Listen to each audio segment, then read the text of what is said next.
And we begin with closing arguments in the Sean Diddy Combs sex trafficking trial. The prosecution focused its closing statement on the drug-fueled sexual encounters, telling jurors Combs was the leader of a criminal enterprise and created a climate of fear, and his manipulation of his girlfriends was about control. And next, the defense gets its turn. Eyewitness News reporter Kemberly Richardson was in the courtroom and is live in Lower Manhattan. Kemberly? Well, Sade, today the courtroom was so packed, there wasn't enough room for everyone in Sean Combs' camp, his family, his many supporters and friends. At one point, his twin daughters passed notes to his attorney. Their dad turned, waved, and asked how they've been. This is the beginning of the final chapter in a case that exposed some of the most intimate and explicit moments of Combs' life.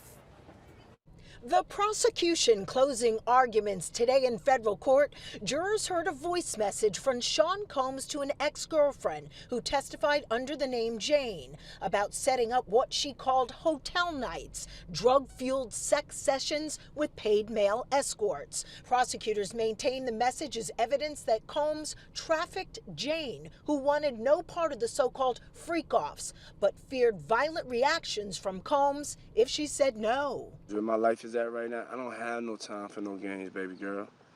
Me and you could be mad, I could have a spat, we could have whatever. Then after that, you better get on your job. That's really, that's all it is.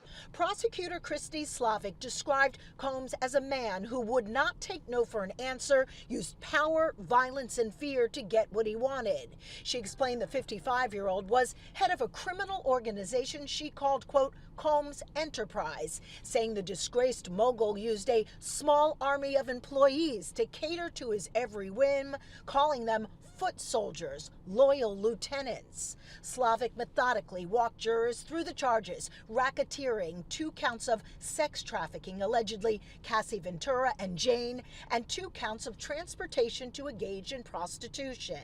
January 2009, Slavic says Combs kidnapped Ventura, a component of count 1. After allegedly beating her inside an SUV, leaving her face bruised and bloodied, Combs kept her hidden in a hotel for a week while her injuries healed. His security team was right there. Jane, prosecutors say what started as domestic violence turned into sex trafficking, count 4. Slavic told jurors after viciously beating Jane, forcing her to perform oral sex on a paid escort, he asked her, quote, "Is this coercion?"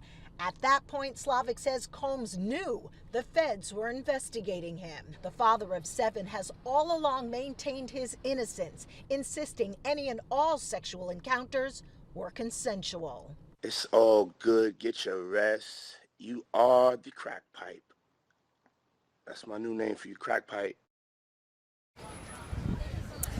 Now, the prosecution has wrapped after roughly 5 hours of closing arguments. The defense is up tomorrow, first thing in the morning.